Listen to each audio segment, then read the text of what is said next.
ان الحمد للہ نحمده ونستعینه ونستغفره ونعوذ باللہ من شرور انفسنا ومن سیئات اعمالنا من يهده الله فلا مضل له ومن يضلل فلا هادي له واشهد ان لا اله الا الله وحده لا شريك له واشهد ان محمدا عبده ورسوله اما بعد فان خیر الحدیث کتاب اللہ وخیر الہدی ہدی محمد صلی اللہ علیہ وآلہ وسلم وشر الامور محدثاتها وکل محدثۃ بدعہ وکل بدعۃ ضلالہ وکل ضلالۃ فی النار۔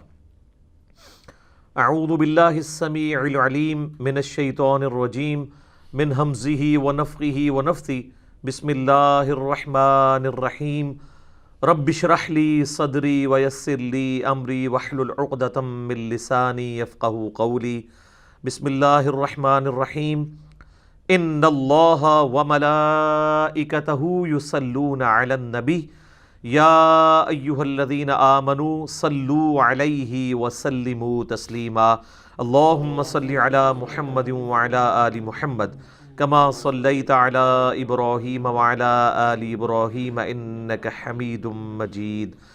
اللہم بارک علی محمد وعلی آل محمد کما بارکت علی ابراہیم وعلی آل ابراہیم انک حمید مجید۔ اللہم ربنا آتنا فی الدنیا حسنہ وفی الآخرۃ حسنۃ وقنا عذاب النار۔ لا الہ الا انت سبحانک انی کنت من الظالمین۔ حسبنا اللہ ونعم الوکیل۔ یا حی یا قیوم برحمتک استغیث ولا حول ولا قوة الا باللہ العلی العظیم۔ ربنا آتنا من لدنک رحمہ وہیئ لنا من امرنا رشدا۔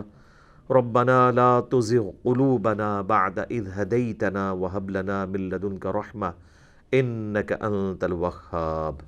آمین۔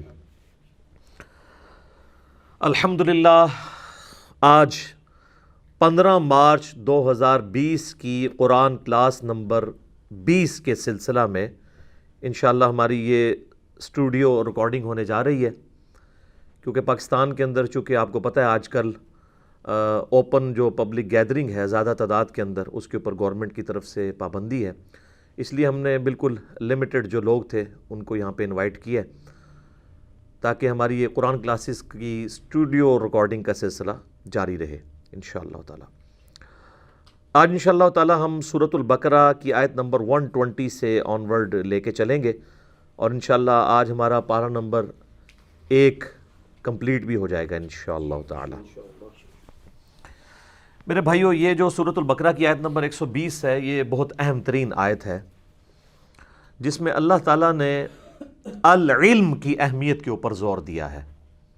پچھلے دنوں آپ کو پتہ ہے کہ ایک بریلوی عالم کی جانب سے علم کی توہین کی گئی، اس کے جواب میں میں نے علم کی فضیلت کے اوپر چند ایک آیات اور احادیث کوٹ کی تھیں۔ ان میں سے ایک آیت، بنیادی آیت یہی تھی جو سورۃ البقرہ کی آیت نمبر 120 ہے، جس میں اللہ تعالیٰ نے جو انبیاء کا العلم ہے جو وحی کے ذریعے نبیوں کو دیا جاتا ہے اس کی امپورٹنس کے اوپر بڑے زوردار انداز کے اندر ایمفسائز کیا ہے۔ اعوذ باللہ من الشیطان الرجیم، بسم اللہ الرحمن الرحیم۔ وَلَن تَرْضَىٰ عَنْكَ الْيَهُودُ وَلَا النَّصَارَىٰ حَتَّىٰ تَتَّبِعَ مِلَّتَهُمْ، اور ہرگز راضی نہیں ہوں گے تم سے یہودی اور نصرانی یعنی عیسائی، یہاں تک کہ تم ان کی ملت پر آ جاؤ۔ یعنی جب تک تم ٹوٹلی ان کو ایکسیپٹ نہیں کر لیتے نا، اس وقت تک انہوں نے تم سے راضی نہیں ہونا۔ 99% باتوں میں آپ اتفاق کریں گے، کسی ایک بات پہ اختلاف کر دیں گے، وہ آپ کو 0 سے ملٹیپلائی کر دیں گے۔ آگے چل کے آئے گا کہ یہ اس حد تک آگے بڑھ گئے تھے یہودی کہ یہ کہتے تھے کہ ان سے مشرکین عرب بہتر ہے، نعوذ باللہ۔ حالانکہ مشرکین عرب تو موسیٰ علیہ السلام کو مانتے ہی نہیں تھے، بت پرست تھے۔ ایک ایسی قوم یہودی جو اپنے آپ کو انبیاء کی پیروکار مانتی ہو، ایک خدا میں بلیو کرنے والی ہو، اس کا ایک اور امت کے بارے میں اس طرح کی ورڈکٹ دینا ان کے بغض کا اظہار ہے۔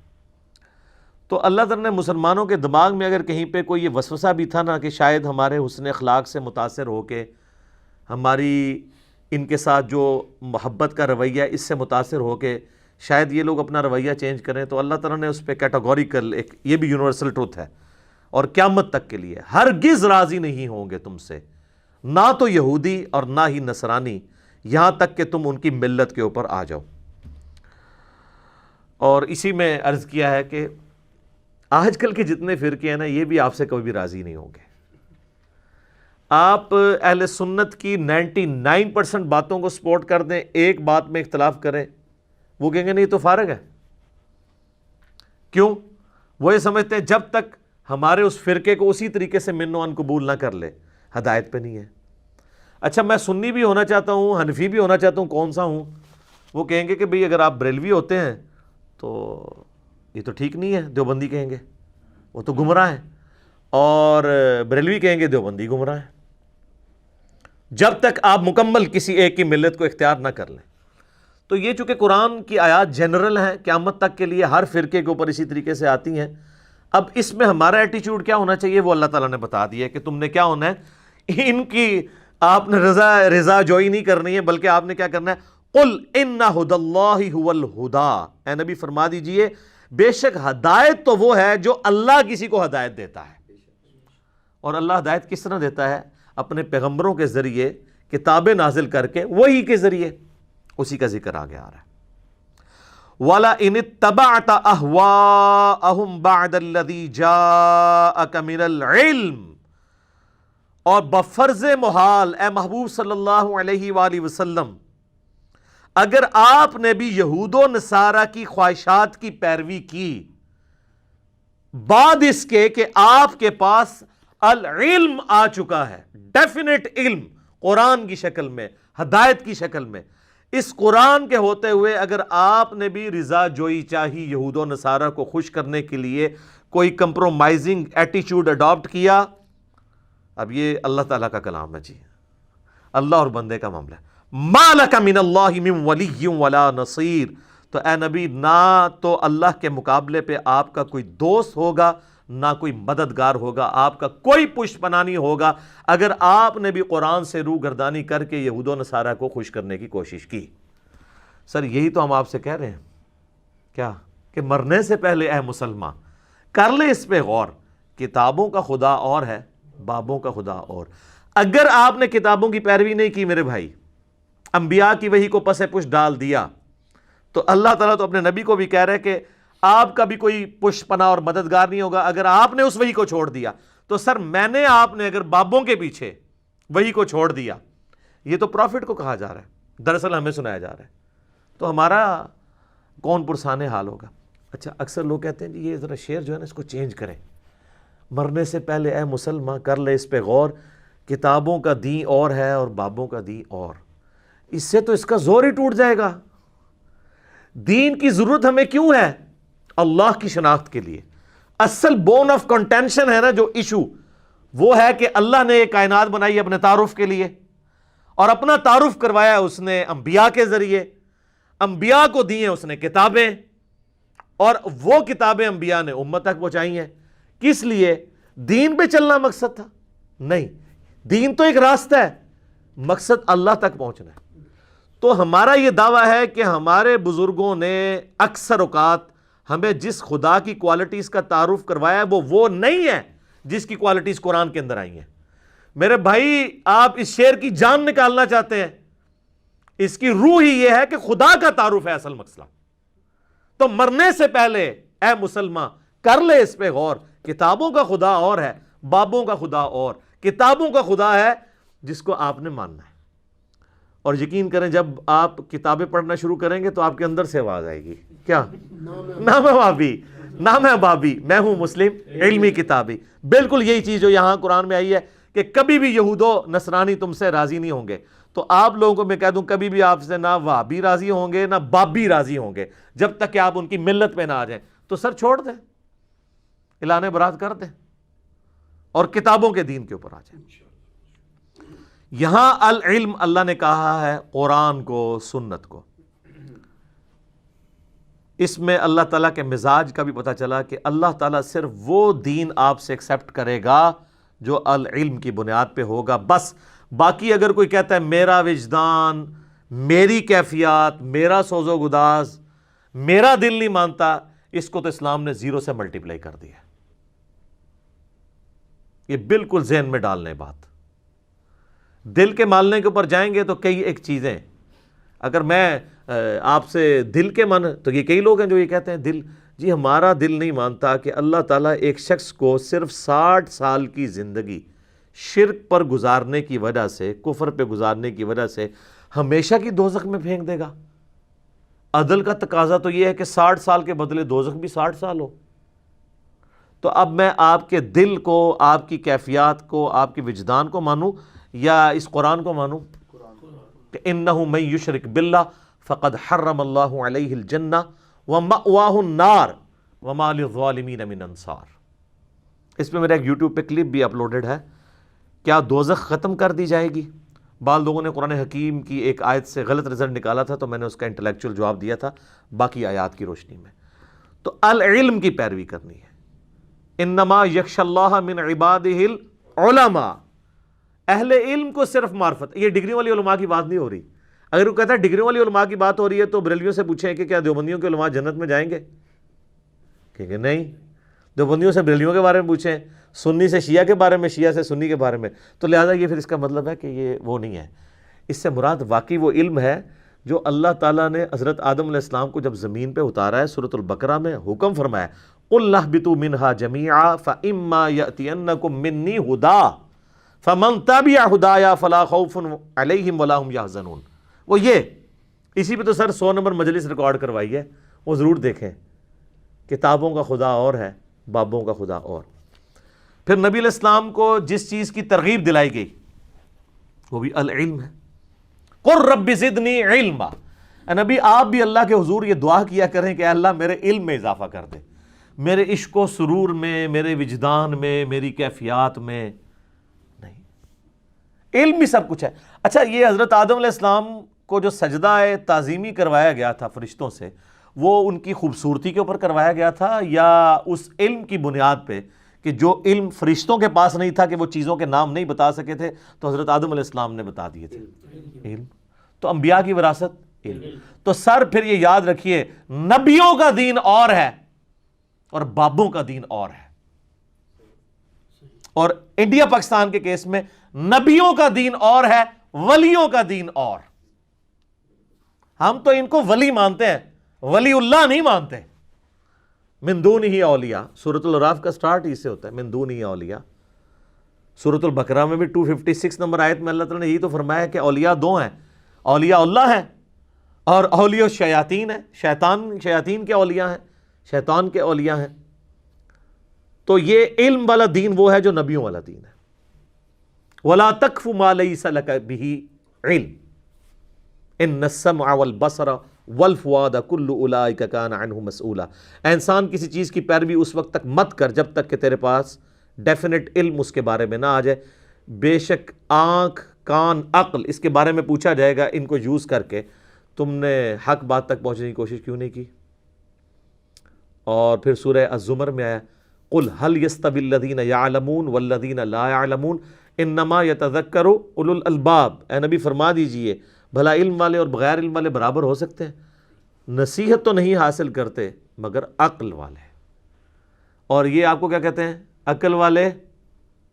عشق دے چلے نمبر لے گئے، عقل والے انجے ہی عمرہ گالیاں، اور سر ہر شے پٹھی ہے تہاڈی، اور اللہ کہہ رہا ہے عقل والے نمبر لے گئے۔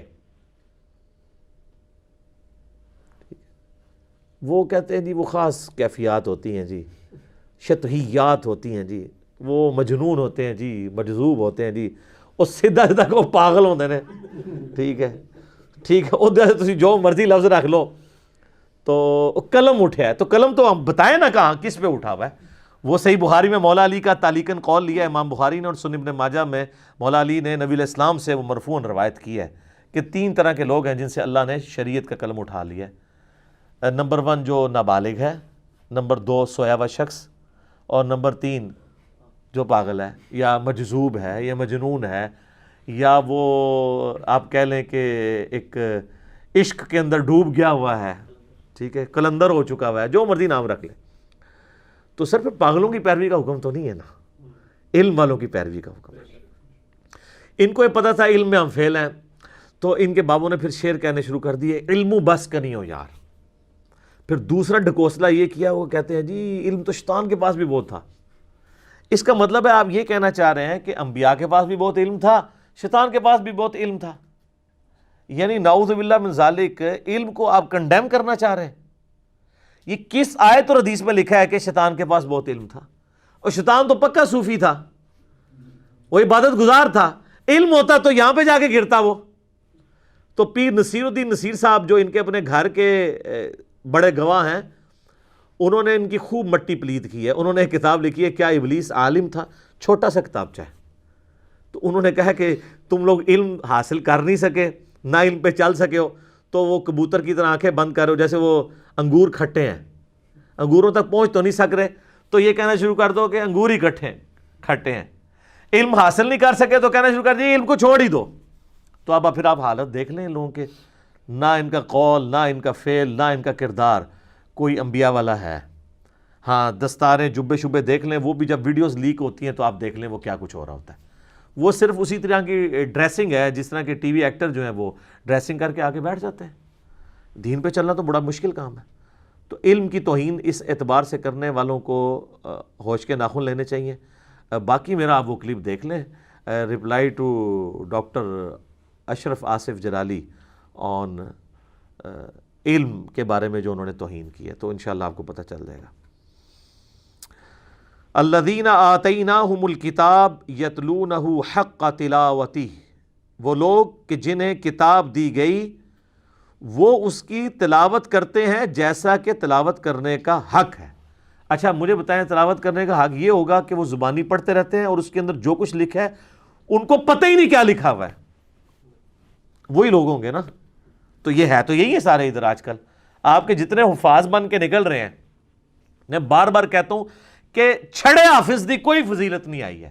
میں نے خود حافظ قرآن کے فضائل پہ حدیثیں بتائی ہیں، لیکن یہ بتاتے ہیں آدھی اس میں تو کہ جس نے سنن ابی داؤد کے اندر المستدرک للحاکم کے اندر کہ جس حافظ نے قرآن کے حلال کو حلال حرام کو حرام جانا، اس کے ماں باپ کو ایسا تاج بنایا جائے گا قیامت والے دن کہ جس کی جو ہے وہ روشنی کے سامنے سورج کی روشنی مان پڑ جائے۔ تو جس حافظ نے اس کو پوری زندگی یہ پتہ ہی نہ چلا کہ قرآن کے اندر لکھا کیا ہوا ہے، جس حافظ کا یہ حال ہو کہ اس سے بلال بھائی پوچھ رہے ہوں کہ بقرہ کا مطلب کیا ہے، تو کہ بقرہ تو سورۃ البقرہ تو سٹارٹ میں ہی ہے، کیوں جی بقرہ ہی کیا سی نا انہیں، ہاں بقرہ، وہ اس نے کہا وہ پنجابی اردو والا بقرہ ہے، تو یہ بقرہ ہے عربی والا گائے۔ تو جس بندے کا یہ لیول ہے، اس حافظ نے اگر آپ کو تراویحیں پڑھانی ہے، اس نے اپنے ماں باپ کو کہاں لے کے جانا ہے، آپ ذرا خود فیصلہ کر لیں، جدھر خود جائے گا۔ تو یہاں پہ کہا جا رہا ہے کہ جن کو کتاب دی گئی ہے نا وہ تلاوت کرتے ہیں جیسا کہ اس کا حق ہے۔ اچھا تلاوت کا ایک مطلب جو ہے نا وہ ٹو فالو کرنا بھی ہوتا ہے۔ والقمر اذا تلاہا، سورج کی پیروی کرتا ہے چاند، پیچھے پیچھے اس کے آتا ہے، ٹھیک ہے، تو ٹو فالو کرنا۔ بلکہ کئی لوگ جب قرآن پڑھ رہے ہوتے ہیں نا، زیادہ ماہر نہ ہو تو وہ لائن کے اوپر انگلی رکھ کے فالو کر رہے ہوتے ہیں، بعض کا نچلی لائن پہ بھی چلے جاتے ہیں، اس لیے انگلی رکھ کے پڑھ رہے ہوتے ہیں، تو یہ بھی فالو کرنا کہلاتا ہے۔ تو تلاوت کا معنی صرف اس کو ریسائٹ کرنا نہیں ہے بلکہ اس کو فالو کرنا بھی ہے، تو حق تبھی ادا ہوگا۔ باقی یہ تو ایک آیت ایسی ہے، اس پہ بھی گھنٹوں بولا جا سکتا ہے۔ میرا مسئلہ نمبر 1 ہے ہی اس پہ ہے، امام الانبیاء کی دعوت قرآن، اس میں میں نے آلموسٹ 50 کراس ریفرنس کے طور پہ آیات کور کی ہیں۔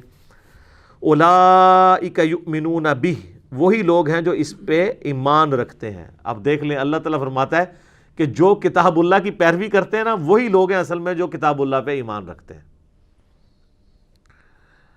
وَمَن یکفر، اور جو کوئی انکار کر دے گا بہ اس کا، فَأُولَئِکَ هُمُ الْخَاسِرُونَ، تو ایسے ہی لوگ ہیں خسارہ پانے والے۔ یہاں الکتاب سے مراد یہود و نصارہ کی کتابیں بھی ہیں جو ان کو اپنے وقت کے پیغمبروں کے ذریعے دی گئیں، اور ہمارے نبی علیہ السلام کی کتاب بھی مراد ہے کہ جو اللہ تعالیٰ نے اس امت کے لیے ایک کتاب دی. یا بنی اسرائیل، اب یہ وہی آیت ہے جس سے مقدمہ سٹارٹ ہوا تھا بنی اسرائیل کے خلاف، مسلسل 9 رکوع. یہ وہی آیت پھر ریپیٹ ہو رہی ہے. اے اولاد یعقوب بنی اسرائیل، اذکروا نعمتی التی انعمت علیکم، اللہ اکبر، یاد کرو میری اس نعمت کو جو میں نے تم پہ کی تھی. وَأَنِّي فَضَّلْتُكُمْ عَلَى الْعَالَمِينَ، اور میں نے تمہیں سارے جہان والوں پر فضیلت دی تھی. اپنے زمانے میں تمہارے جیسا کوئی بھی نہیں تھا. سر تھا؟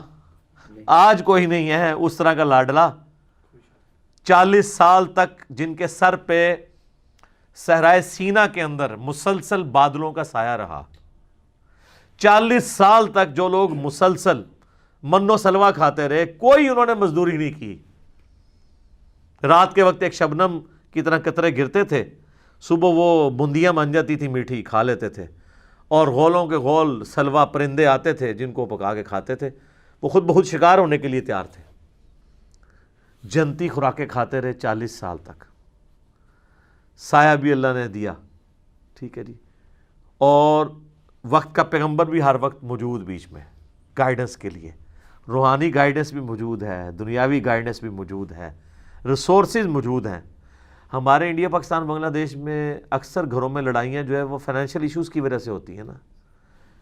خرچہ نہیں چل رہا ہوتا تو میاں بیوی آپس میں لڑ پڑتے ہیں. بیوی کہتی ہے میرے خرچے نہیں پورے کر رہے، خامد کہتا ہے میں پورا دن مزدوری کر کے آتا ہوں، یہ پیسوں کی حفاظت نہیں کرتی. یہ تو سب کچھ ہی ختم. 12 لاکھ کا لشکر. اس طرح کی لاڈلی کوئی امت ہے؟ 3 کتابیں بھیج دیں اللہ نے. اور بخاری مسلم میں آتا ہے کہ بنی اسرائیل کا انتظام مسلسل انبیاء کے ہاتھوں میں رہا. ایک نبی فوت ہونے سے پہلے دوسرے نبی کو اپنا خلیفہ بنا کے جاتا تھا. حضرت موسیٰ سے لے کے حضرت عیسیٰ علیہ السلام تک 1400 سال کے اندر، یہ بھی 1400 سال ہے، 1400 سال کے اندر کوئی ایک لمحہ بنی اسرائیل پہ ایسا نہیں آیا کہ وقت کا پیغمبر موجود نہ ہو. تو سر لڑائی تو ہونی کوئی نہیں نا. آج فرقے کیوں بنے ہوئے ہیں؟ کیونکہ ایک لیڈر نہیں ہے. نبی علیہ السلام جب تک دنیا میں موجود تھے کوئی لڑائی نہیں تھی، سب ایک لیڈر کے اوپر متفق تھے. حتیٰ کہ کئی موقع کے اوپر بخاری مسلم میں آتا ہے تلواریں نکلی ہیں تو نبی علیہ السلام صرف ممبر پہ چڑھ کے کہتے تھے یہ کیا جاہلیت کی باتیں، چھوڑو، سب ادھر ہی پھینک دیتے تھے. لیکن نبی علیہ السلام جب دنیا سے چلے گئے ہیں تو جنگ جمل بھی ہوئی ہے، جنگ صفین بھی ہوئی ہے، جنگ نہروان بھی ہوئی ہے. ایک شخصیت کے اوپر لوگ ایگری نہیں ہوئے. یہ پیغمبر کا ہی معجزہ ہوتا ہے کہ وہ دنیا میں موجود ہو تو لوگ اس کے اوپر ایگری کر جائیں. یہ پروٹوکول کسی کا نہیں ہو سکتا. اور آخرت جب آنے والی ہوگی قیامت کا دن، اس سے پہلے جو نشست ثانیہ اسلام کی ہونی ہے اس میں بھی آپ دیکھیں کہ حضرت امام مہدی علیہ السلام تو انیشیل مسلمانوں کے لیڈر کے طور پہ آئیں گے نا. بعد میں جو لیڈرشپ ہے اصل میں وہ تو ایک پیغمبر کے ہاتھ میں آئے گی. حضرت عیسیٰ ابن مریم وہ پیغمبر بھی ہوں گے اور امتی بھی ہوں گے، اور ان کی پیغمبری چھینی نہیں ہوگی اس امتی ہونے کی وجہ سے، کیونکہ بخاری مسلم میں احادیث ہیں کہ اللہ تعالیٰ ان کو وحی کے ذریعے بتائے گا کہ انہوں نے آگے کیا کیا کرنا ہے. ٹھیک ہے، لیکن وہ اپنے جو اس وقت کے پولیٹیکل ایشوز ہیں اس کو لے کے چلیں گے. دین کے حوالے سے کوئی گائیڈ لائن نہیں ہوگی، کیونکہ صحیح مسلم میں الفاظ ہیں کہ عیسیٰ ابن مریم تم میں اتریں گے، اور بخاری مسلم دونوں میں حدیث ہے کہ عیسیٰ ابن مریم قیامت سے پہلے تم میں اتریں گے، صلیب کو توڑ دیں گے، خنزیر کو قتل کر دیں گے، جزیہ موقوف کر دیں گے، جزیہ لینے کی ضرورت نہیں پڑے گی، سارے مسلمان ہو جائیں گے اور دنیا میں امن قائم ہو جائے گا. اور مسلم شریف کے الفاظ ہیں، وہ راوی کہتے ہیں کہ وہ تمہیں اللہ کی کتاب اور تمہارے نبی کی سنت کے مطابق چلائیں گے. یعنی کتابی، ظاہر ہے اس وقت اللہ کی کتاب بھی کتابی شکل میں ہوگی، نبی علیہ السلام کی سنت بھی کتابی شکل میں. ٹھیک ہے، تو انبیاء کرام علیہ السلام کے جو پیروکار بنیں گے انہی کے لیے خیر و بھلائی ہے اس دنیا میں بھی اور آخرت کی زندگی کے اندر بھی انشاءاللہ تعالی. تو یہ اللہ تعالیٰ پھر یہود و نصارہ سے کنکلوڈنگ گفتگو کرتے وقت ایک اور یونیورسل ٹروتھ، اور یہ ٹروتھ بار بار قرآن میں مختلف جگہوں پہ آتا ہے، وَاتَّقُوا يَوْمًا لَا تَجْزِي نَفْسٌ عَن نَفْسٍ، ڈر جاؤ اس قیامت کے دن سے جس دن کوئی جان کسی دوسری جان کے عوض قبول نہیں کی جائے گی. یہاں وہ مشرکین عرب کے جو سردار تھے وہ کہتے تھے کہ ہمارے پیچھے چلو، کل کو پکڑ بھی ہوئی تو ہم اپنا آپ پیش کر دیں گے، تمہیں چھڑوا لیں گے۔ اللہ نے کہا کسی جان کے بدلے کوئی نہیں۔ اچھا دنیا میں یہ عشق مشوقی میں ہوتا ہے کہ میں تیرے لیے جان دے دوں گا، اللہ کہہ رہا ہے کوئی قیامت دن کوئی عشق مشوقی کوئی اس طرح کی شو بھی کرنے کی کوشش کرے گا نا، ویسے تو کسی کی ضرورت نہیں کہ کام کر جائے، ٹھیک ہے، ایسے ہی عشق سارا نکل جائے گا، ایک صرف گرم سلاق کسی نو پھیرو تو لگ پتہ جاتا ہے، ٹھیک ہے نا۔ تو کوئی جان سے دوسری جان بدلے کے طور پہ قبول نہیں کی جائے گی، یونیورسل ٹروتھ دیکھ لیں، نمبر 1 یہ چیز۔ نمبر 2 ولا يقبل منها عدل، اور نہ کسی سے کوئی مالی تاوان، کوئی رشوت کے طور پہ چیز لی جائے گی کہ چلو جی پیسے لے کے چھوڑ دو۔ ولا تنفعها شفاعة ولا هم ينصرون، نہ ہی کسی کی سفارش کام آئے گی اور نہ ہی ان کی مدد کی جائے گی۔ دنیا میں بھی یہی ہوتا ہے نا، جان کے بدلے جان۔ یہ بہت کم کیسز میں ہمارے قبائلی علاقوں میں ہوتا ہے کہ جب کوئی لڑائی ہوتی ہے یا کوئی کسی نے کسی کی بچی کے ساتھ نکاح کر لیا، وہ کہتا ہے جی آپ اس کی بجلی لے جائیں، ایک جان کے بدلے دوسری جان۔ وہاں بھی قبائلی سسٹم میں ہوتا تھا، ایک بندہ ادھر سے قتل ہوتا تھا، وہ ادھر سے ایک کر دیتے تھے، حالانکہ وہ قاتل ضروری نہیں کہ وہ اسی قاتل کو قتل کریں، کوئی ایک بندے کو قتل کر دیا۔ یہ بھی نہیں ہوگا، نہ مال لیا جائے گا۔ دنیا میں آپ رشوت دے کے چھڑوا سکتے ہیں کسی کو جرم سے، یا جج کو رشوت لگا سکتے ہیں، لیکن آخرت میں نہیں، آخرت کا جج تو اللہ ہے، اور نہ ہی کسی کی سفارش قبول کی جائے گی۔ تو مجھے بتائیں یہ آیت نمبر 123 سورۃ البقرہ کی پڑھنے کے بعد کوئی شخص کسی پیر کا یہ دعویٰ قبول کر لے گا کہ میں اس وقت تک جنت میں نہیں جاؤں گا جب تک کہ تمہیں بھی ساتھ نہ لے جاؤں؟ تو سر وہ صحیح کرتے ہیں، آپ کو قرآن نہیں پڑھنے دیتے، ٹھیک ہے۔ صحیح مسلم میں حدیث ہے، نبی صلی اللہ علیہ وآلہ وسلم نے فرمایا قیامت والے دن جس کے عمل نے اسے پیچھے کر دیا اس کا نسب اسے آگے نہیں لے کے جا سکے گا۔ سر یہ ذہن میں رکھیں، یہ جو لوگ کہتے ہیں نا ہم سید ہیں، شاہ جی صحیح مسلم مولانا شریف نہیں، قیامت والے دن جس کے عمل نے اسے پیچھے کر دیا اس کا نسب اسے آگے نہیں لے کے جا سکے گا۔ اب آپ کو وہ حدیث سمجھ آئے گی جو بخاری مسلم دونوں میں ہے، اے میری بیٹی فاطمہ میرے مال سے جو تو نے لینا ہے مجھ سے لے لے، اگر اللہ کے حضور پکڑی گئی تو میں تیرے کچھ کام نہیں آؤں گا۔ اچھا یہ صرف فاطمہ کے لیے نہیں ہے، پھر نبی علیہ السلام نے کہا اے نبی کی پھوپھی تو بھی سن لے، اے نبی کے چچا تو بھی سن لے، اے نبی کے خاندان والوں تم بھی سن لو۔ حضور نے ایک ایک کو مخاطب کیا ہے، کیونکہ قرآن میں آیت نازل ہوئی تھی نا کہ اپنے قریبی رشتہ داروں کو ڈر سنائیے، تو اس ڈر میں آپ نے اپنی پھوپھی کو مخاطب کیا، اپنے چچا کو مخاطب کیا، اپنی بیٹی کو مخاطب کیا۔ تو وہ یہی چیز ہے۔ اچھا یہ جو آج ہمارے انڈیا پاکستان بنگلہ دیش کے مسلمانوں کو یہ شفاعت کا کنسیپٹ ہے، تو یہ یار مطلب صحابہ اور اہل بیت کو کیوں نہیں تھا سمجھ آئی کہ یہ شفاعت جو کچھ بھی ہے تیرے محبوب کی امت سے ہے؟ کوئی ضعیف روایت بھی ہے کہ جو کچھ بھی ہے تیرے محبوب کی امت سے ہے؟ کسی سے عقیدہ قول، کسی تابعی کا قول، اس طرح تو ہے ہی نہیں ہے۔ عمل ہے پھر یقیناً اگر کسی کا عمل بہتر ہوا تو پھر اللہ تعالیٰ اس کے نسب کا فائدہ بھی اسے دے گا۔ یہاں دیکھ لیں بنی اسرائیل کو اللہ نے کہا میں نے سارے جہان والوں پہ فضیلت دی، کیوں؟ اولاد ابراہیم تھے، لیکن ضربت علیہم الذلہ بھی ان کے اوپر ہی آیا ہے۔ پھر اللہ نے یہ نہیں دیکھا کہ ابراہیمی ہے تو چھوڑ دیں ابراہیمی ہونے پہ۔ ہماری امت کے اندر بنو اسماعیل کو اللہ نے فضیلت دی تمام جہان والوں پہ، تو آپ دیکھ لیں کہ پھر حسن و حسین ہی جنتی نوجوانوں کے سردار ہیں، سیدہ فاطمہ ہی جنتی عورتوں کی سردار ہیں، نبی علیہ السلام کی جو اہل بیت ہیں ان کو ہی نسبت۔ پھر اسی طریقے سے بخاری مسلم میں حدیث ہے کہ خلافت جو ہے وہ قریش میں رہے گی۔ قریش کون ہے؟ بنی اسماعیل، غیر بنو اسماعیل میں سے کوئی خلیفہ نہیں بن سکتا۔ تو یہ آپ ساری چیزیں دیکھیں تو آپ کو پتہ چلے گا یہ ساری چیزیں اس وقت فائدہ مند ہیں جب کسی کے اعمال بھی اچھے ہوں۔ اب اللہ کے لاڈلے ترین پیغمبر سیدنا ابراہیم خلیل اللہ کا ذکر خیر ہے۔ سر یہی اب چلنا ہے کتنے رکوعوں تک؟ کیا سوز و گداز ہے جی، کیا عشق کیا اللہ نے اپنے اس بندے کے ساتھ، اور اس بندے نے کیا عشق نبھایا ہے اپنے رب کے ساتھ۔ ہائے ہائے ہائے سر یہ پہلا آپ سرٹیفکیٹ دیکھیں، میں کہتا ہوں اس کائنات میں کسی شخص کو یہ سرٹیفکیٹ مل جائے نا تو وہ اس سے بڑی کوئی ڈگری اس کے لیے نہیں ہو سکتی۔ وَإِذِ ابْتَلَىٰ إِبْرَاهِيمَ رَبُّهُ بِكَلِمَاتٍ، اور جب آزمایا ابراہیم کو اس کے رب نے جس آزمائش میں، یہ ترجمہ ہے اس کا، جب آزمایا اس کے رب نے اسے جس آزمائش میں، فَأَتَمَّهُنْ، تو اس نے اس کو فلائنگ کلرز کے ساتھ اول ڈگری میں اس کے اندر جو ہے وہ کامیابی حاصل کی ہے۔ سر دیکھیں نا کہاں نہیں آزمایا، آگ میں پھینکا گیا آخری وقت تک۔ آپ کا کلام کیا ہے؟ صحیح بخاری کے الفاظ ہیں، آگ میں پھینکنے لگے ہیں، حسبنا اللہ ونعم الوکیل۔ ہائے ہائے ہائے۔ سر اسرائیلی روایتوں میں تو یہاں تک ملتا ہے، چونکہ اسرائیلی روایتوں کے بارے میں جو قرآن و حدیث سے نہ ٹکرائیں، صحیح بخاری کے الفاظ ہیں کہ بنو اسرائیل کی روایتوں کو بیان کرنے میں حرج نہیں ہے، نہ ان کی تصدیق کرو نہ تکذیب کرو، اس لیے کہ ہو سکتا ہے کتاب و سنت کے خلاف ہو تم تصدیق کر دو، اور ہو سکتا ہے کتاب و سنت کے عین مطابق ہوں اور تم اس کی تکذیب کر دیتے ہو، تو جو فٹ ان بیٹھتی ہیں ہم ان کو اس طریقے سے لیتے ہیں۔ تو یہ اسرائیلی روایتوں میں ملتا ہے یہودیوں کے ہاں کہ اس وقت اللہ تعالیٰ نے آزمائش کے طور پہ حضرت جبرائیل علیہ السلام کو انسانی شکل میں بھیجا حضرت ابراہیم کو ٹیسٹ کرنے کے لیے، اور اس نے آ کے کہا کہ حضرت اگر آپ کے تو میں آپ کو بچا لیتا ہوں۔ اچھا حضرت ابراہیم علیہ السلام کو یہ پتہ بھی تھا یہ فرشتہ اللہ کی طرف سے ہے، تو انہوں نے کہا جبرائیل جس کے لیے مجھے پھینکا جا رہا ہے وہ دیکھ رہا ہے نا، مجھے تیری حاجت نہیں ہے، حسبنا اللہ ونعم الوکیل۔ اور یہ مجھے بالکل حضرت ابراہیم کے کریکٹر میں فٹ ان بیٹھتی ہوئی یہ بات لگتی ہے کہ واقعی ایسا ہوا ہوگا۔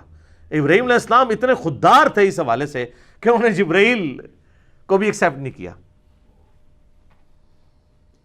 قال انی جاعلک للناس اماما۔ سر یہ قربانیوں کے بعد پھر ڈگری مل رہی ہے، پھر وہ سب سے بڑی قربانی جو 87 سال کی عمر میں جا کے اللہ تعالیٰ نے بیٹا دیا، جب اپنی عمر 99 ایئرز ہوئی، بچے کی عمر 12 سال ہوئی، کہا جی اس کو ذبح کرو، تو دیکھیں کوئی دوسری بات ہی نہیں کی انہوں نے۔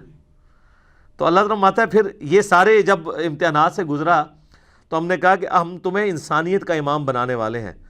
اچھا ابراہیم علیہ السلام کی زندگی میں تو گنتی کے لوگ ان کے اوپر ایمان لے کے آئے ہیں، سورۃ العنکبوت میں آتا ہے کہ صرف ایک لوط ان پر ایمان لے کر آیا ان کے گھر والوں کے سوا، کوئی صاحب امت پیغمبر نہیں ہے حضرت ابراہیم کوانٹٹی وائز، جس طرح کہ نبی صلی اللہ علیہ وسلم کی امت ہے۔ حضرت موسیٰ علیہ السلام کو اللہ تعالیٰ نے اتنے جانثار لوگ ساتھی دیے۔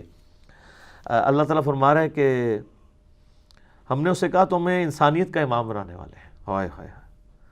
تو ابراہیم علیہ السلام کہتے ہیں قال ومن ذریتی، تو یا اللہ جو میری اولاد ہے وہ بھی ہوگی۔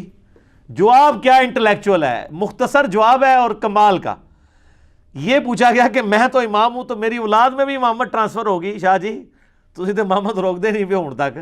اللہ نے کہا قال لا ینال عہد الظالمین، میرا عہد ظالموں کے لیے نہیں ہوگا، یعنی جو تیرے پیروکار ہوں گے نا ان کو تو امامت مل جائے گی۔ امامت سے مراد یہ کوئی منصب یا کوئی امام مسجد کی ڈگری نہیں ہے، مراد یہ کہ وہ لوگوں کو دین سکھائیں گے، انبیاء کا جو دین ہے وہ جو اللہ نے ان کو دیا ہے وہی کے ذریعے اس کا تعارف کروائیں گے امتوں کو۔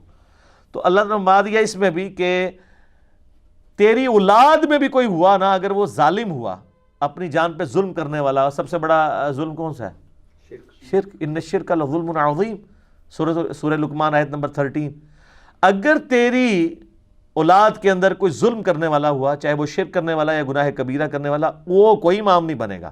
آپ بے شک کہتے رہے سید نے سوٹا لا رہے ہیں جی، سید ہیں نا جی، گوٹے گڈے پکڑو، اور اللہ تعالیٰ فرما رہا ہے ابراہیم جو تیرے طریقے پہ نہیں چلے گا نا اس کے لیے کوئی ڈگری نہیں ہوگی۔ تو اس میں یہ امپلائڈ ہے کہ اگر تیری اولاد میں کوئی تیرے طریقے پہ چلے گا تو وہ امام بھی وہی ہوگا۔ تو امام حسین ہے نا امام، سر امام حسن ہے نا امام، وہ ڈیزرو کرتے ہیں، ابراہیمی اولاد ہے، انہوں نے پرفارم بھی کی ہے۔ تو قرآن سے یہ حسنین کریمین کی امامت قرآن سے ثابت ہوتی ہے، یہ والی امامت، وہ ڈیوائن امامت نہیں کہ جو ختم نبوت کے منافی ہے۔ اس پہ میرا کلپ بھی آپ دیکھ لیں، عقیدہ امامت یوٹیوب پہ جا کے۔ تو اللہ تعالیٰ ماتا ہے ظالموں کو عہد نہیں ملے گا، ہاں تیری اولاد میں کوئی تیرا پیروکار ہوگا۔ تو یہ وہی حدیث صحیح مسلم کی کہ جس کو اس کے عمل نے پیچھے چھوڑ دیا اس کا نسب اسے آگے نہیں لے کے جا سکتا۔ اللہ اکبر۔ وَإِذْ جَعَلْنَا الْبَيْتَ مَثَابَةً لِلنَّاسِ وَأَمْنًا، اور جب ہم نے بنایا اس خانہ کعبہ گھر کو مرکز لوگوں کے لیے اور امن کی جگہ بنا دیا۔ وَاتَّخِذُوا مِن مَّقَامِ إِبْرَاهِيمَ مُصَلًّى، اور ہم نے حکم دیا اپنے محبوب صلی اللہ علیہ وآلہ وسلم کو کہ ابراہیم کے کھڑے ہونے کی جگہ کو اپنا مصلی بناؤ۔ اچھا نبی علیہ السلام جب تک مکے میں تھے نا تو آپ کھڑے ہوتے تھے مستجاب دیوار کی طرف، یعنی یہ قبلہ شریف ہے نا، اگر آپ دیکھیں ریکٹینگولر ہے یوں، پاکستان سے اگر آپ دیکھ رہے ہو نا تو یہاں پہ مقام ابراہیم ہے، ٹھیک ہے جی، آلموسٹ کعبے کے اس طرف، اور یہاں پہ خانہ کعبے کا دروازہ ہے، اور اس کارنر پہ حجر اسود ہے، ٹھیک ہے، اور یہ جو دیوار ہے نا یہ والی، یہ کہلاتی ہے مستجاب، 70 انبیاء کا مصلی ہے، کیونکہ یہاں پہ اگر کوئی کھڑا ہونا تو اس کا رخ بیت المقدس کی طرف ہو جاتا ہے، اور اس دیوار کے بالکل اپوزٹ حتیم ہے، حتیم کی جو اپوزٹ والی دیوار ہے اسے مستجاب کہتے ہیں۔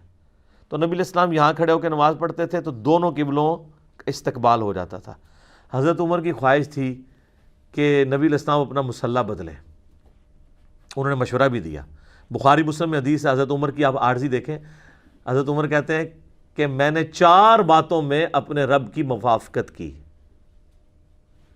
وہ یہ بھی کہہ سکتے تھے کہ میرے رب نے میری موافقت کی، کیونکہ مشورہ تو پہلے حضرت عمر نے دیا تھا، لیکن حضرت عمر کا یہ ماننا تھا کہ میرے دل میں بھی جو خیال آتا ہے نا وہ بھی تو اللہ کی طرف سے ہی آتا ہے۔ ایک انہوں نے کہا کہ میں نے نبی علیہ السلام کو مشورہ دیا تھا کہ ابراہیم کے کھڑے ہونے کی جگہ کو نا مصلی بنایا جائے، جب آپ یہاں پہ کھڑے ہوں گے تو پھر اعلانیہ ہوگا کہ اب وہ تو قبلہ گیا، اب صرف یہ ہے۔ تو دوسرا مشورہ دیا تھا کہ آپ کی جو ازواج ہیں یہ رات کو جب قضائے حاجت کے لیے نکلتی ہیں تو پردے کا حکم ان کو دیں، تو آیت پردہ نازل ہوگی۔ تیسرا منافقین کا جنازہ آپ نہ پڑھیں، تو سورہ توبہ میں آ گیا اندھا آپ نے کسی منافق کا جنازہ نہیں پڑھنا۔ چوتھا غزوہ بدر کے قیدی جو ہیں ان کو قتل کیا جائے، حضور رقیق القلب تھے، حضور نے فدیہ لے کے چھوڑ دیا، وہاں پہ بھی آیات نازل ہوئی کہ ان کو قتل کرنا چاہیے تھا، چلو اب جو ہوا وہ ٹھیک۔ یہ 4 باتوں پہ، اس میں سے ایک یہ تھی۔ مقام ابراہیم آج بھی موجود ہے، دیوار والی جہاں پہ خانہ کعبے کا دروازہ ہے اس والی دیوار میں سامنے آپ کو نظر آئے گا، ہر عمرے کے اینڈ پہ، اور جب عام طواف بھی آپ کرتے ہیں 7 چکروں کے بعد وہاں پہ 2 نفل اس کی سیدھ میں پڑھنے ہوتے ہیں۔ وہ اس وقت یلو کلر کی آپ کو ایک سمجھ لیں 6 یا 7 فٹ کی ایک عمارت چھوٹی سی نظر آئے گی جو گرل سی بنی ہوئی ہے پیتل کی، اس کے اندر ایک پتھر ہے، وہ حضرت ابراہیم کی یاد کے طور پر موجود ہے، جس کے اوپر وہ کھڑے ہوتے تھے تو وہ جو حضرت ابراہیم علیہ السلام یعنی دیواریں اوپر جاتی تھی وہ پتھر بھی اونچا ہوتا جاتا تھا۔ اس وقت ظاہر کوئی کرین نہیں تھی، یہ اللہ کی طرف سے غیبی تھا معاملہ۔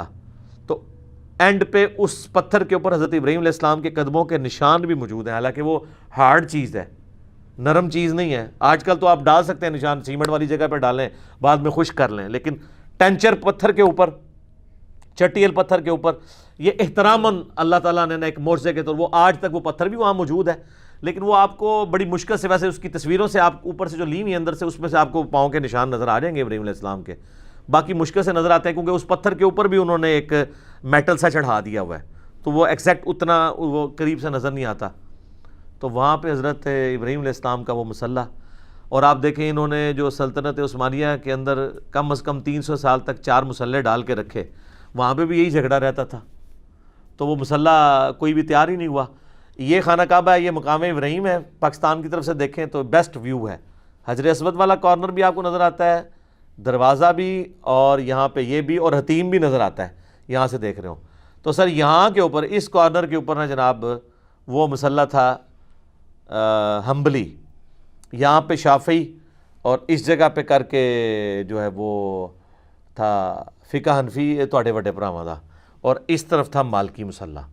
مقام ابراہیم پہ کسی کا مصلی نہیں تھا۔ میرا یوٹیوب کے اوپر بڑا ڈیٹیل ہے اماموں کی گستاخی کا فتویٰ مسئلہ 197، اس میں تو ہم نے کلرڈ تصویریں 1925 کی 1955 کی دکھائی ہیں۔ تو آپس میں جھگڑتے تھے، ساروں کی خواہش تھی کہ ساڈا امام جڑا وہ ابراہیمی ہے، تو ابراہیم علیہ خالی ابراہیمی کا، تو یہ بدبخت رہے 300 سال تک کسی کو توفیق ہی نہیں ہوئی مقام ابراہیم پہ کھڑے ہونے کی، کیونکہ وہ کہتے تھے ٹھیک ہے اسی بھی نہیں کھلواؤں گے، تسی بھی نہیں کھلو گے، نہ کھیلیں گے نہ کھیلنے دیں گے۔ جب سعودی حکومت نے یہ 4 مصلے اٹھوائے تو انہوں نے مقام ابراہیم پہ اتنے 100 سال کے بعد واپس امام میں کعبہ کو کھڑا کر کے 4 مصلے اٹھوائے، الحمدللہ۔ تو یہ مقام ابراہیم کی ہسٹری ہے، بڑی انٹرسٹنگ ہے اور بڑی دکھی بھی ہے اس حوالے سے کہ امت کیا کرتی رہی ہے اس مقام ابراہیم کے ساتھ، جس کو قرآن میں کہا گیا تھا کہ مصلی بنانا ہے۔ وَأَهِدْنَا إِلَىٰ إِبْرَاهِيمَ وَإِسْمَاعِيلَ، اور ہم نے ابراہیم سے اور اسماعیل سے یہ عہد لیا تھا، ان کے بیٹے اسماعیل سے، أَن طَهِّرَ بَيْتِيَ لِلطَّائِفِينَ وَالْعَاكِفِينَ وَالرُّكَّعِ السُّجُودِ۔ یار دیکھیں پیغمبروں کو اللہ کہہ رہا ہے، سب سے جلیل القدر پیغمبر اور اس کا بڑا بیٹا اسماعیل، اللہ کہہ رہا ہے ہم نے دونوں باپ بیٹا دونوں پیغمبروں کو کہا کہ صفائی کرو ہمارے گھر کی، یہاں پہ طواف کرنے والوں کے لیے، اعتکاف کرنے والوں کے لیے اور رکوع اور سجود ادا کرنے والوں کے لیے میرے گھر کو صاف رکھو۔ مسجد کی صفائی کرنا کس کی سنت ہے؟ نبیوں کی، اور یہ کام کس نے اسائن کیا ہے؟ اللہ نے۔ سر یہ بھی فضیلت ہے، ویسے تو بخاری مسلم میں کئی احادیث ہیں مسجد کی صفائی کی فضیلت کے اوپر، لیکن یہ قرآن میں آ گیا کہ اللہ نے کہا کہ میرے گھر کو صاف ستھرا رکھو، للطائفین طواف کرنے والوں کے لیے، والعاکفین اور اعتکاف کرنے والے کے لیے، والرکع السجود اور رکوع اور سجدے کرنے والوں کے لیے۔ بل یہ آپ کو داد دینی پڑے گی کہ اس وقت کی جو سعودی حکومت ہے، یقین کریں جس کمٹمنٹ کے ساتھ ان لوگوں نے حرمین شریفین کا انتظام رکھا ہوا ہے، ایٹ لیسٹ 4000 کے قریب تو ملازمین ہیں صرف حرم مکہ میں جو ہر وقت صفائی کے اوپر مامور ہیں۔ ہزاروں وہاں پہ آپ کو پیتل کے ملیں گے ریکس جن کے اندر قرآن رکھے ہوئے ہیں، وہ اس کو صاف کرتے رہتے ہیں ڈسٹ، ٹھیک ہے۔ اس کے علاوہ بھی جتنی صفائی وغیرہ ہے وہ سارے کا سارا انتظام وہ کرتے ہیں۔ اور آپ دیکھیں کہ دنیا کے آلموسٹ 150 سے زیادہ ممالک، 150+ ممالک کے لوگ، ہر قسم کی عادتوں والے لوگ آئے ہوتے ہیں۔ میں نے تو وہاں حبشیوں کو دیکھا ہے کہ وہ وضو خانے پہ بیٹھ کے نا اپنی تہمت ایسے اونچی کر کے وہیں پہ پیشاب کر کے نا تو وہ ٹوٹی کھول کے استنجا بھی کر لیتے ہیں کہ چھوٹا پیشاب تو ہے، ٹھیک ہے۔ یعنی اتنے اجڑ قسم کے لوگ بھی ہیں۔ حرم مکہ کے اندر کس طرح کی چیزیں بھی لے جاتے ہیں، لیکن سر پورے حرم میں میرا چیلنج ہے آپ کو ذرا سی بھی سمیل نہیں آئے گی، اتنا صفائی کا اہتمام ہے۔ لوگ اسے روحانی معاملہ سمجھ رہے ہوتے ہیں، روحانی معاملہ نہیں ہے، وہ صفائی مینٹین کی ہوئی ہے انہوں نے۔ ایک دن کے لیے صفائی روک لینا تو پتہ چل جائے گا حرم مکہ میں کیا صفائی رہتی ہے۔ لوگ سمجھتے ہیں شاید کوئی فرشتے آ کے صفائی کر جاتے ہیں، او جی خاص خوشبو ہے، وہ یہاں پہ بھی آپ کو ملی ہوتی ہے نا، خوشبو تو لکھے ہوتا ہے غلاف کعبہ، اور سر وہ خوشبو غلاف کعبہ سے نہیں آ رہی ہوتی، غلاف کعبہ کو لگائی ہوئی ہوتی ہے انہوں نے۔ وہاں ٹپیکل ایک سمیل آپ کو تھرو آؤٹ آتی بڑی اچھی سی، وہ اس صرف کی ہے جو وہ وہاں پہ ڈٹرجنٹ بلکہ کہنا چاہیے، صرف تو ایک خاص کمپنی کے ایک برانڈ کا نام ہے ڈٹرجنٹ جس سے وہ صفائی کرتے ہیں۔ اور دیکھیں اہتمام یہ ہے کہ وہاں پہ انہوں نے وہ جو گاڑیاں صفائی والی رکھی ہیں وہ بھی بجلی کی چارج ہیں، کوئی انجن نہیں ہے ان کے اندر، بیٹری کے اوپر چلتی ہیں، کوئی آواز نہیں، آپ کے پاس وہ چل رہی ہیں آپ کو آواز آنی نہیں، ظاہر ہے وہ بیٹری والی ہے۔ اور وہ طواف کعبہ روکے بغیر اس طریقے سے بیچ میں انٹر ہو کے ساتھ ساتھ صفائی کرتے جاتے ہیں، طواف بھی جاری رہتا ہے، اتنا بہترین انتظام کیا ہوا ہے۔ تو وہ آج تک وہ معاملہ الحمدللہ اس طریقے سے جاری ہے۔ وَإِذْ قَالَ إِبْرَاهِيمُ رَبِّ اجْعَلْ هَٰذَا بَلَدًا آمِنًا، اور یاد کرو جب ابراہیم علیہ السلام نے اپنے رب کے حضور یہ دعا کی تھی، اے اللہ اس شہر مکہ کو امن والا بنا دے، وَارْزُقْ أَهْلَهُ مِنَ الثَّمَرَاتِ، اور اس کے رہنے والے باشندوں کو مختلف قسم کے پھلوں سے نواز۔ اور دیکھیں ابراہیم علیہ السلام کی دعا کیسی قبول ہوئی ہے کہ بالکل بنجر زمین ہے مکے کی، کوئی چیز نہیں وہاں پہ اگتی۔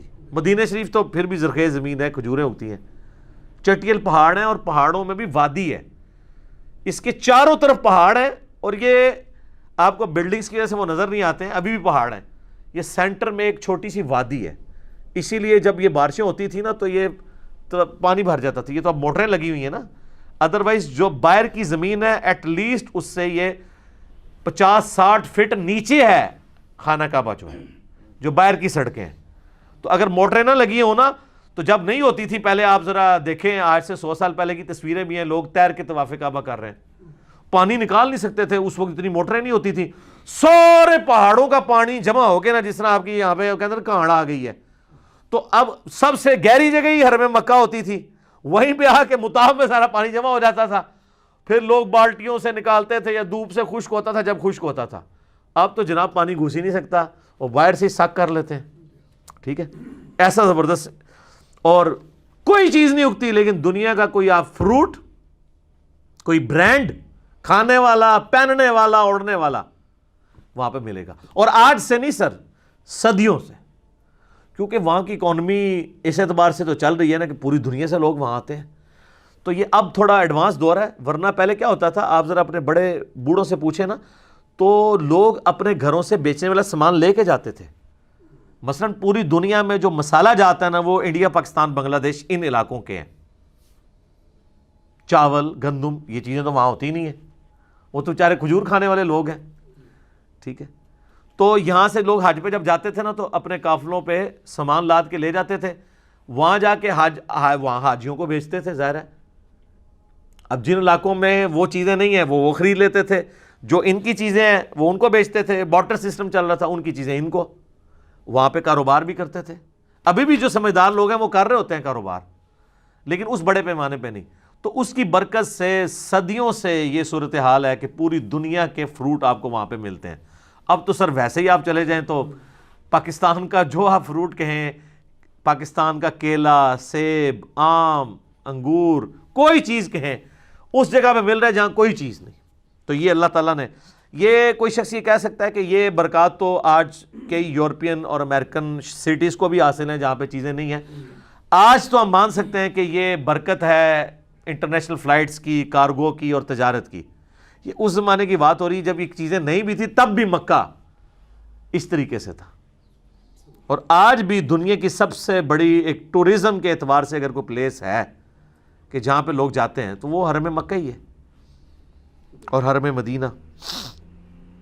من آمن منہم باللہ والیوم الآخر، ان کے لیے جو ایمان لائے اللہ پر اور روز آخرت کے اوپر.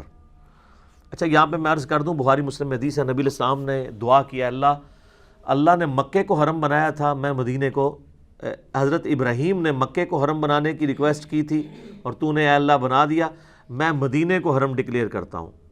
اے اللہ مدینے کی محبت ہمارے دلوں میں مکے کی طرح کر، بلکہ اس سے بھی بڑھ کے کر دے. اے اللہ مدینے کے مد میں برکت عطا فرما، مدینے کے سا میں برکت عطا فرما. یہ میئرمنٹ کے انسٹرومنٹ سے، جس طرح آج کل میٹرز ہیں، کےجیز ہیں. اور نبی علیہ السلام نے کتنی دعائیں کی مدینے کے لیے. پھر مسلم شریف کے الفاظ ہیں، جو مدینے کے مصائب پہ صبر کرے گا میں اس کا شفیع بنوں گا. صحیح مسلم کے الفاظ ہیں، ایک زمانہ آئے گا لوگ مدینہ چھوڑ کے چلے جائیں گے، کاش ان کو پتہ ہوتا مدینہ ہی ان کے لیے سب سے بہتر جگہ ہے. جامعہ ترمذی میں حدیث ہے، ہو سکے تو مدینہ میں مرو، یعنی اپنی سکونت وہاں اختیار کرو. جو مدینہ میں مرے گا قیامت والے دن میں اس کی شفاعت کروں گا. اسی لیے بخاری میں آتا ہے نا، حضرت عمر دعا کیا کرتے تھے، اے اللہ مجھے مدینہ میں موت اور شہادت کی موت عطا فرمانا. اور بخاری میں آتا ہے اللہ تعالیٰ نے دونوں دعائیں ان کی قبول بھی کی ہیں، شہادت کی موت بھی ملی اور مدینہ شریف میں بھی. اور میں سمجھتا ہوں اس سے بڑی فضیلت روضہ شریف میں ساتھ دفن ہونا ہے، جنت کے ٹکڑے میں. بخاری مسلم میں حدیث ہے، میرے گھر سے میرا ممبر جنت کا ٹکڑا ہے. اور امام بخاری نے اس پہ باب باندھا ہے، قبر رسول سے ممبر رسول جنت ہے. کیونکہ آج نبی علیہ السلام کے اسی گھر میں، سیدہ عائشہ کے حجرے میں سلام اللہ علیہ، نبی علیہ السلام کی قبر مبارک ہے. اور حضرت عمر نے، بخاری میں بڑی دردناک حدیث ہے، اپنے بیٹے کو بھیجا جب آپ کو زخم لگا اور معدہ کٹ گیا، کھانا بھی نہیں رکتا تھا، جو کھاتے تھے نکل جاتا تھا، اور ان کو اب لگا کہ اب میں نہیں بچ پاؤں گا. تو انہوں نے اپنے بیٹے کو کہا کہ جا کے سیدہ عائشہ کے پاس جا کے کہو کہ عمر ابن خطاب سلام عرض کرتا ہے اور چاہتا ہے اپنے دو ساتھیوں رسول اللہ اور ابو بکر کے ساتھ دفن ہو. اور تم نے یہ نہیں کہنا کہ امیر المومنین، بلکہ کہنا عمر ابن خطاب، کیونکہ مجھے، یعنی ان کو ایک خدشہ تھا کہ وہ امیر المومنین کا حکم ماننا تو ضروری ہے نا، وَأُولِي الْأَمْرِ مِنْكُمْ. ٹھیک ہے، جس کے تحت ہم نے بھی یہاں پہ اب اسٹوڈیو ریکارڈنگ شروع کر دی ہے اپنے امیر المومنین کے حکم کی وجہ سے، کرونا وائرس کے تحت. تو اماں عائشہ نے کہا وہ تو میں نے اپنے لیے قبر کی جگہ رکھی تھی، آج میں عمر کو اپنے پہ ترجیح دیتی ہوں. پھر آ کے ابن عمر نے جب بتایا تو حضرت عمر نے کہا کہ واللہ میرے لیے اس سے بہتر کوئی نعمت نہیں تھی کہ مجھے نبی علیہ السلام کے ساتھ مدفن نصیب ہو. الحمدللہ. آپ دیکھیں قیامت والے دن لوگ قبرستان سے جب نکلیں گے تو اپنے اپنے پڑوسی اس کے، جس طرح یہاں بیچارے اب بریلوی دیوبندی ایک دوسرے کو سلام نہیں کرتے، اہل حدیث مسجدیں لاد ہیں، تو جب قبروں میں تو قبرستان تو ویسے سانجھے ہیں. ابھی تک شکر ہے یہ بدعت نہیں آئی ہے کہ بریلویاں دا قبرستان ہے، دیوبندیاں دا ہے، اہل حدیثاں دا ہے، شیعہ دا ہے، سنیاں دا. خاندانی بنیادوں پہ ضرور قبرستان ہیں کہ یہ مغلوں کا ہے، یہ جاٹوں کا ہے، یہ رائیوں کا ہے، لیکن اس اعتبار سے نہیں ہے. تو قیامت والا دن جو ہے نا وہ آپ کو کئی لوگ ناگوار بھی لگ رہے ہوں گے، ان کے ساتھ بھی آپ قبر سے اٹھ رہے ہوں گے، لیکن حضرت ابوبکر عمر کی قسمت دیکھیں کہ رسول اللہ کے ساتھ اٹھ رہے ہوں گے۔ صحیح مسلم کے الفاظ ہیں، قیامت والا دن سب سے پہلے مجھے قبر سے نکالا جائے گا، سب سے پہلے میری شفاعت قبول کی جائے گی، سب سے پہلے میرے نام کے اوپر جنت کا دروازہ کھلے گا۔ صلوات بر محمد وآل محمد، اللہم صلی علی محمد وعلی آل محمد۔ تو اللہ نے فرمایا ہے کہ یہ حضرت ابراہیم نے دعا کی ان لوگوں کے لیے جو ایمان لے ہیں ان میں سے جو اور یوم آخرت پر اور اللہ پر، قال ومن کفر، اور پھر اللہ تعالیٰ نے فرمایا کہ دیکھنا جس نے کفر کیا، فَأُمَتِّعُوهُ قَلِيلًا، تو میں اب ابراہیم علیہ السلام کی دعا کے ساتھ اللہ نے بھی اپنی ان پٹ دے دی ہے کہ دعائیں تو تم کر رہے ہو، یہ نہ ہو کہ مکے میں رہنے والے ہوں اللہ اور اس کے پیغمبروں کے نافرمان تو ان کے لیے بھی تم دعائیں کر رہے ہو، تو ان کے لیے کیا ہوگا، فَأُمَتِّعُوهُ قَلِيلًا، میں دنیا کا برتنے کا سامان تو ان کو دوں گا۔ دیکھ لینا عربی کتنے امیر ہیں، سب کچھ میں نعمتیں اویل کر رہے ہیں، لیکن دنیا میں اگر وہاں پہ رہتے ہوئے کسی شخص نے اللہ کو رسپانس نہیں کیا تو سر وہ نقصان پہ زندگی گزار گیا۔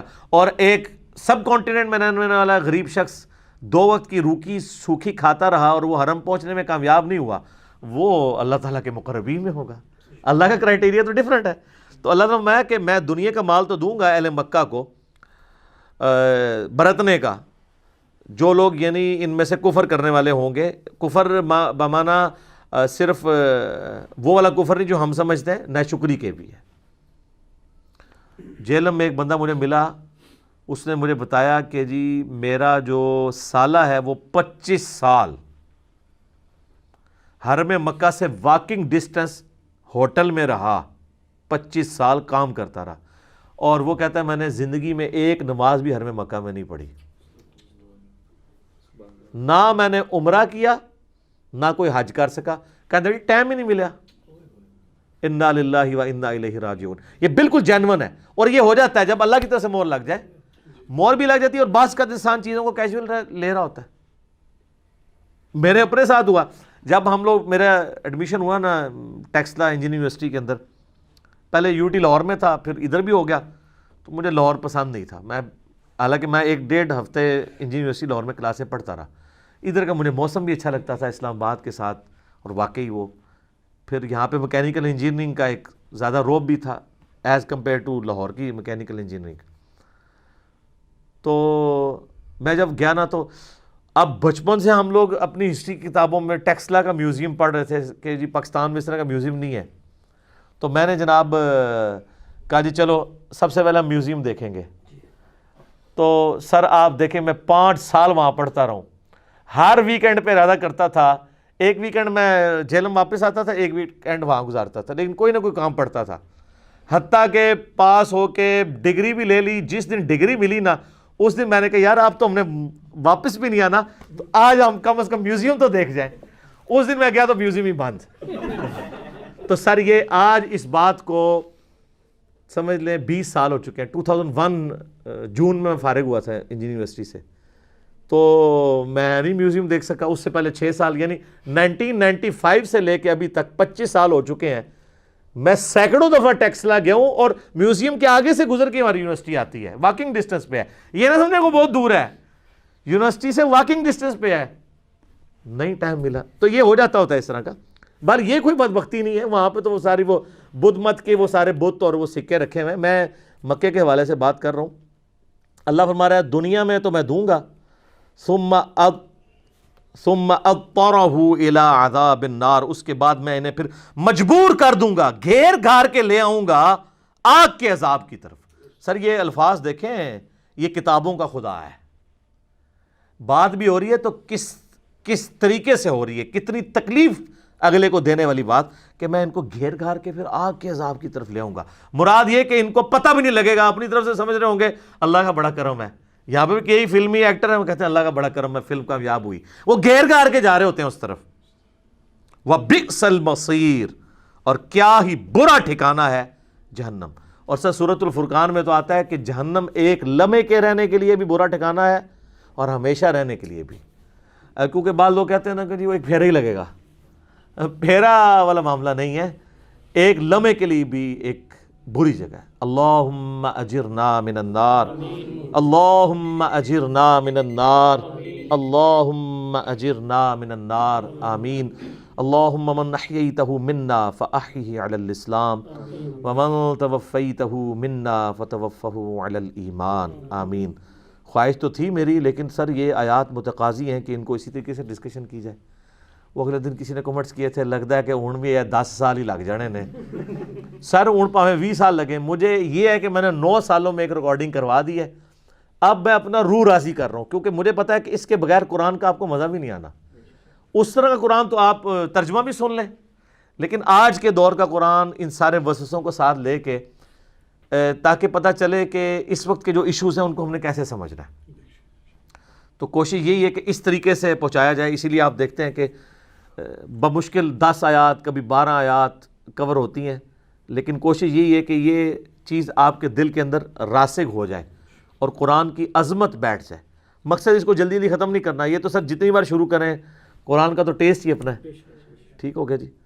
تو اللہ تعالیٰ سے دعا ہے جو حق بات میں نے کہی اللہ تعالیٰ ہمارے دلوں میں راسخ فرمائے، اگر جس بات میں میرے منہ سے غلط بات نکل گئی تو اللہ تعالیٰ ہمارے دلوں سے معاف کر دے، ہمیں کتاب و سنت کی تعلیمات پر عمل کر کے دوسرے بھائیوں تک پہنچانے کی توفیق عطا فرمائے، اور اس وقت پوری دنیا کے اندر جو یہ کرونا وائرس کا فتنہ آیا ہے، جس کی وجہ سے مسلمان غیر مسلم سب کے سب تکلیف میں ہیں، اللہ تعالیٰ اس آزمائش سے جلد از جلد پوری انسانیت کو نکالے، اور ہماری اکیڈمی کی رونقیں بھی پھر سے بحال ہوں انشاءاللہ تعالیٰ۔ اس دفعہ بھی کافی بھائی آئے تھے، ہم نے ان کو نیچے سے ہی بھیج دیا، تو میں معذرت خواہ ہوں، ظاہر ہے گورنمنٹ کی طرف سے آرڈر تھا، تو آندہ کے لیے بھی جب تک اس پلیٹ فارم سے دوبارہ اناؤنسمنٹ نہ ہو تو کوئی بھائی بھی اتوار والے دن نہ آئے، اور یہ جو ہماری اسٹوڈیو ریکارڈنگ ہے، یہ اس کا بھی کوئی دن اس اعتبار سے آپ اس کو لوکیٹ نہیں کر سکتے کہ آپ پہنچ جائیں، بس ایک چیز تو کنفرم ہے کہ اتوار والے دن ریکارڈنگ نہیں ہوگی، باقی کوئی بھی ہم ہفتے میں ایک دن رکھ کے ایسا اس کی ریکارڈنگ کروا دیا کریں گے۔ اس لیے دیکھیں کہ میں نے یہ اس کے سٹارٹ میں بھی بولا ہے کہ یہ ہم 15 مارچ والی کلاس ریکارڈ کروا رہے ہیں، اب یہ 16 کو ہو رہی ہے، 17 کو ہو رہی ہے، 13 کو ہو رہی ہے، 14 کو ہو رہی ہے، اس سے کوئی غرض نہیں ہے، اصل مقصد تو یہ ریکارڈنگ ہے، کیونکہ ذرا سی بھی کسی کو بھنک پڑ جائے تو ہمارے جیلم سے ہی اتنے لوگ آ جائیں گے، تو ہم نے صرف لمیٹڈ لوگ جتنے ہمیں الاؤ کیا ہے انتظامیہ نے کہ اتنے لوگ آپ یعنی کر سکتے ہیں، اس سے زیادہ نہ کریں، انہی کو ہی ہم نے کیا ہے۔ تو آندہ کے لیے جب تک اس پلیٹ فارم سے دوبارہ اناؤنسمنٹ نہ ہو تو کوئی لوگ بھی اتوار والے دن یہاں نہ آئیں، نہ ضد کریں مجھ سے ملاقات کی، یہ پاسبل نہیں ہے، میں ادھر اویلیبل بھی نہیں ہوتا، اور اس کے اتوار کے علاوہ تو ویسے ہی نہیں ہوتے، ٹھیک ہوگا جی۔ سبحانک اللہم و بحمدک اشہد ان لا الہ الا انت استغفرک و اتوب الیک۔ ایک چیز رہ گئی ہے، وہ بتا دوں، درس کے دوران بعض اوقات اذانیں شروع ہو جاتی ہیں، تو ایک وقت میں ایک اذان کا جواب دینا کافی ہوتا ہے، میں اذان کا جواب ہم بعد میں دے لیتے ہوتے ہیں، لیکن علمی مجلس کا تقاضا یہ ہے کہ آپ نماز کو بھی ڈیلے کر سکتے ہیں، جو صحیح مسلم میں اوپر تلے 10 احادیث ہیں 1629 سے لے کے آن ورڈ، کہ بغیر خوف کے، بغیر بارش کے، بغیر سفر کے نمازوں کو جمع کیا، تو یہاں پہ بھی وہ بعض لوگ کہتے ہیں اذان ہو رہی ہے چپ کر جو، ایک اذان کا جواب دینا، یہ نہیں کہ آپ 20 منٹ تک آپ خاموش ہی رہیں گے اور اذانوں کے جواب دیتے رہیں گے، ایک میں ہی خاموش رہنا اور ایک کا جواب دینا ہی ضروری ہے، ٹھیک ہے۔ جزاکم اللہ خیرا وما علینا الا البلاغ۔